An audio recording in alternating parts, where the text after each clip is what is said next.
Comment sélectionner des fonds d'impact qui ont vraiment de l'impact? Une fois n'est pas coutume, nous allons débuter par un quiz. Est-ce que, selon vous, les indicateurs suivants sont des indicateurs d'impact? Prenons l'exemple du plastique. Indicateur 1, quantité de déchets plastiques rejetés. Indicateur 2, quantité de plastique recyclé utilisé dans les produits. Indicateur 3, part du chiffre d'affaires issu de solutions alternatives au plastique. Alors, vous ne pouvez pas nous répondre, mais nous allons le faire pour vous. La bonne réponse est tous et aucun. Oui, tous et aucun, parce que tout indicateur ESG peut théoriquement être un indicateur d'impact. Pourquoi? Parce qu'un bon indicateur d'impact, c'est un indicateur qui répond à un problème identifié. Ça veut dire que le fonds d'impact doit avoir bien défini le problème auquel il souhaite répondre et manifester clairement son intention de répondre à ce problème via ses investissements. L'indicateur d'impact doit réellement permettre de mesurer que l'investissement répond au problème identifié. Je m'appelle Anne-Sophie Chelbaya, je suis cofondatrice de Moonshot, une société de conseil et de formation en finance durable. Je m'appelle Aurélie de Barochet, je suis responsable du pôle conseil de Moonshot. Nous allons vous donner les points clés à regarder pour faire de la sélection de fonds d'impact, car nous avons structuré de nombreux fonds d'impact. Et on a résumé ici notre checklist pour s'assurer que les fonds d'impact font vraiment de l'impact. Alors vous allez le voir, il y a 7 points clés à retenir que nous avons résumés dans cette checklist de la sélection des fonds d'impact et que nous allons vous expliquer concrètement dans les prochaines minutes. Premier point, avoir un objectif suffisamment clair et lisible pour être suivi dans le temps. Deuxième point, avoir des indicateurs précis et directement reliés à l'objectif d'impact. Troisième point, tenir compte des externalités négatives liées à l'investissement et les réduire. Quatrième point, avoir un processus de suivi et de contrôle de l'atteinte de l'objectif d'impact. Cinquième point, être transparent et reporter sur l'atteinte de l'objectif d'impact. Sixième point, lier la rémunération de l'équipe de gestion à l'atteinte de l'objectif d'impact. Septième point, vérifier que le fonds et l'équipe de gestion réalisent des actions additionnelles pour renforcer la probabilité de l'atteinte de l'objectif d'impact. Et le bonus pour la fin, mais qui est commun à beaucoup de fonds finalement, c'est s'assurer de l'expertise de l'équipe de gestion sur l'objectif d'impact du fonds. Alors c'est parti, commençons par le point 1. La première étape, c'est d'identifier le problème que le fonds va chercher à résoudre. Il faut que ce problème soit défini de manière très précise, c'est-à-dire qu'il soit bien circonscrit et identifié. Pour identifier le problème, de nombreux fonds partent du cadre des ODD, les Objectifs de développement durable de l'ONU, qui sont au nombre de 17 et qui identifient les grands problèmes du monde. Améliorer la santé, réduire les inégalités ou encore lutter contre le changement climatique. Par exemple, l'ODD 3 sur la santé vise à donner les moyens de vivre une vie saine et de promouvoir le bien-être de tous à tous les âges. L'ODD 12 sur la consommation et la production responsable vise à établir des modes de consommation ou de production durable. Vous voyez que le cadre des ODD est extrêmement large et que se baser uniquement sur un ODD ne va pas permettre d'identifier et de circonscrire clairement le problème auquel un fonds d'impact veut répondre. D'où la nécessité de définir un objectif plus précis, même si nous pouvons nous inspirer des ODD. Et par exemple, sur la thématique de la production responsable, le problème identifié pourrait être de réduire les effets néfastes à l'utilisation du plastique. Le plastique est un dérivé du pétrole, énergie dont nous devons réduire la consommation, et le plastique pollue car il ne se décompose que très lentement. Pourrait donc être de réduire la quantité de plastique utilisée dans une chaîne de valeur bien définie. En conclusion, la première chose à regarder dans un fonds d'impact, l'objectif est-il clairement défini, précisément au regard d'un problème à résoudre? Parenthèse importante, si vous voulez vous abonner à notre newsletter, c'est le moment. Scannez le QR code qui s'affiche ou rendez-vous sur notre super site moonshot.run pour recevoir une vidéo par semaine. Et vous aurez le plaisir de comprendre en vidéo les sujets ESG et de finances durables. Continuons maintenant sur le deuxième critère de sélection d'un fonds d'impact, les indicateurs. Une fois que l'objectif du fonds d'impact est défini de manière précise, chaque investissement va devoir contribuer à la réalisation de cet objectif. Pour cela, il faut des indicateurs précis qui permettent de démontrer la contribution de l'investissement à l'objectif du fonds et donc à la résolution du problème identifié. Si vous investissez dans des fonds et que les indicateurs d'impact ne sont pas logiques par rapport à l'objectif du fonds, c'est un point à creuser. De même, si vous n'avez pas de définition claire et précise de ces indicateurs, c'est aussi un point à creuser. Par exemple, pour un fonds plastique, si l'indicateur utilisé est l'intensité carbone, ce n'est pas logique. De même, si nous ne comprenons pas comment est définie une solution alternative au plastique. Pour récapituler, en reprenant les 3 indicateurs du début, on avait donc quantité de déchets plastiques rejetés, quantité de plastique recyclé utilisé dans les produits et part du chiffre d'affaires issu de solutions alternatives au plastique. Ces 3 indicateurs peuvent finalement apporter la preuve que le fonds va contribuer à résoudre le problème qui est la quantité de plastique utilisée dans une chaîne de valeur. Le premier et le second indicateur peuvent montrer que je transforme mon business model pour utiliser moins de plastique. Le troisième montre que j'ai mis en place des solutions pour permettre à d'autres sociétés d'utiliser moins de plastique. Ce constat nous amène à une autre conclusion. Il n'est pas forcément pertinent d'utiliser un indicateur unique au niveau d'un portefeuille pour mesurer son impact. On peut donc se fixer une liste précise d'indicateurs possibles et sélectionner l'indicateur pertinent pour le type d'entreprise investie pour montrer, entreprise par entreprise, qu'on a bien répondu aux objectifs de transformation durable que le fonds s'est fixé. Alors justement, à ce sujet, quid des notations pour mesurer l'impact d'un investissement? Bien, beaucoup de fonds d'impact utilisent une notation ESG ou une notation d'impact comme critère d'impact. Le problème, c'est que ces notations ne sont pas toujours très pertinentes pour mesurer la contribution d'une entreprise à la résolution d'un problème. Alors pourquoi pas toujours? Parce qu'une notation qui repose sur une batterie d'indicateurs qui vont être là pour mesurer une démarche RSE et non pas pour mesurer l'atteinte du résultat visé par le fonds ne va pas permettre de mesurer l'impact de l'investissement. Voilà, à contrario, une notation qui prend en compte des indicateurs directement liés à l'objectif précis du fonds peut fonctionner. C'est le cas par exemple d'un fonds de Citizen Capital qui s'appelle Agri Impact. Son objectif est d'accompagner les agriculteurs dans leur transition agroécologique. Et justement, ce fonds a défini une mesure de l'atteinte de l'objectif grâce à une grille d'indicateurs spécifiques comme le travail du sol, les couverts végétaux, l'agroforesterie, les ENR, etc.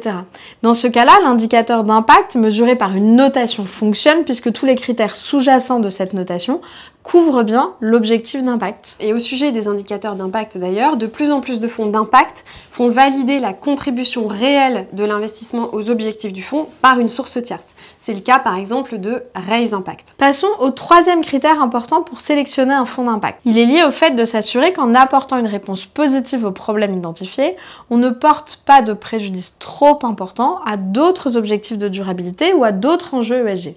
Autrement dit, il s'agit de limiter les externalités négatives de l'investissement. Par exemple, en cherchant à réduire la quantité de plastique, il ne faudrait pas aussi détruire trop d'emplois ou passer par une solution de remplacement qui utiliserait beaucoup d'eau ou qui polluerait de manière importante. Pour les initiés, on parle ici de l'analyse DNSH des investissements. Cela signifie que le processus d'investissement doit prévoir des éléments dédiés à l'analyse de ces externalités négatives. C'est un point très important parce qu'en plus il est réglementaire.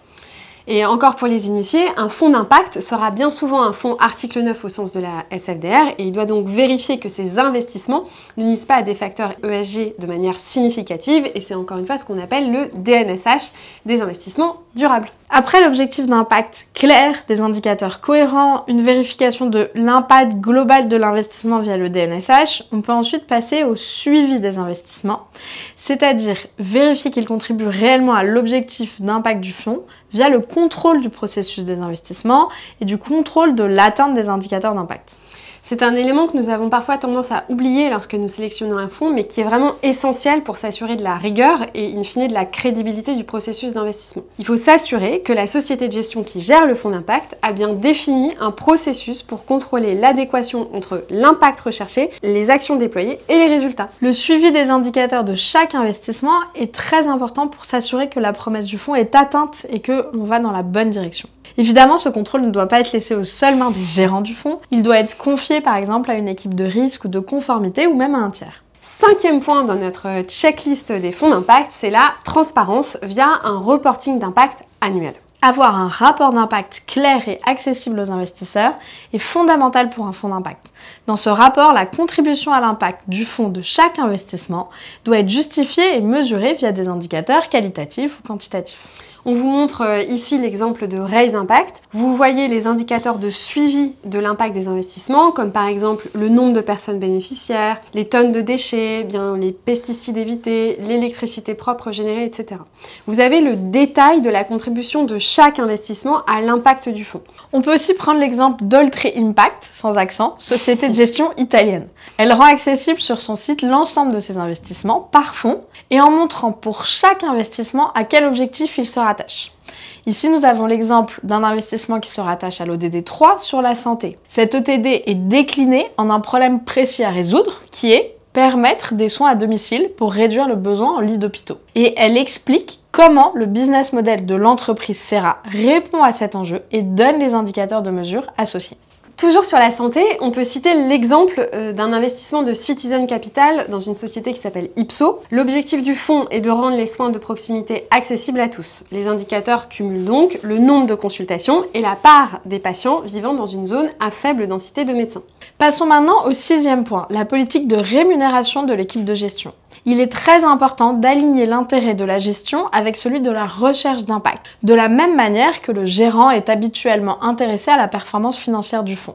Il faut donc que la structure de rémunération prévoie des conséquences significatives sur la rémunération variable en cas de sous-performance des résultats d'impact. En général, les investisseurs demandent à ce que entre 20 et 50% du carré d'intérêt soit soumis à l'atteinte de l'objectif d'impact du fonds, mesuré en fonction d'indicateurs d'impact. Enfin, le 7e critère qui découle de plusieurs éléments cités plus haut. Je m'explique.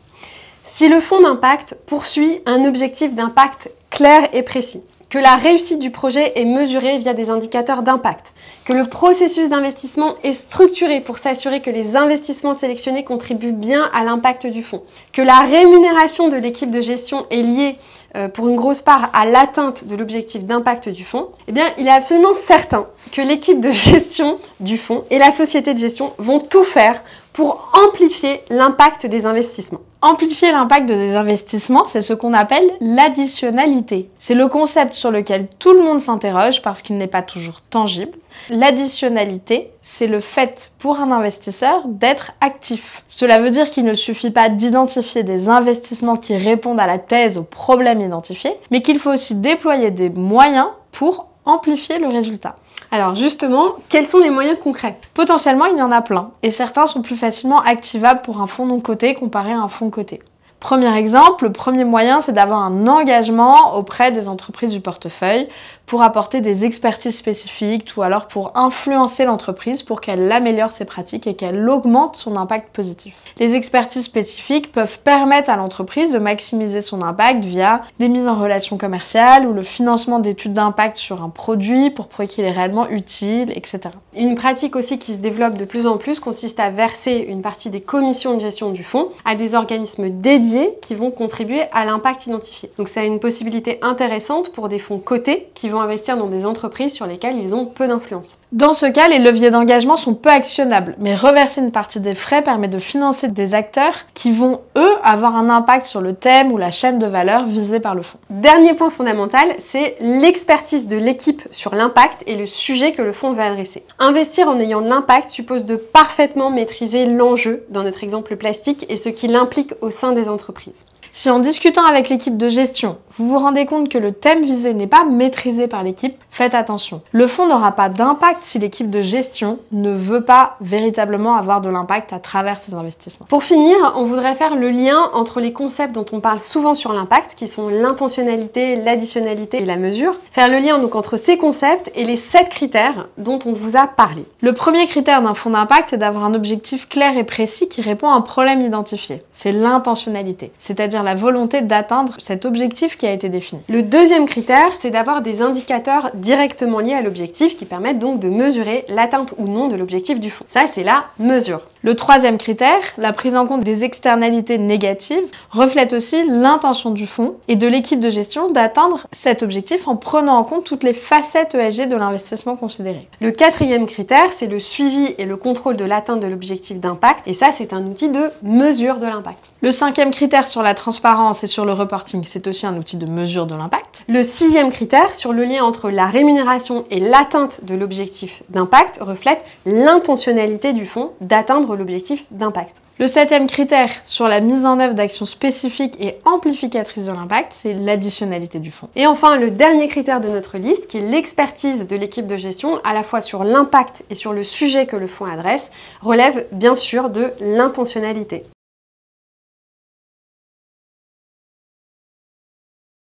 À bientôt! À bientôt!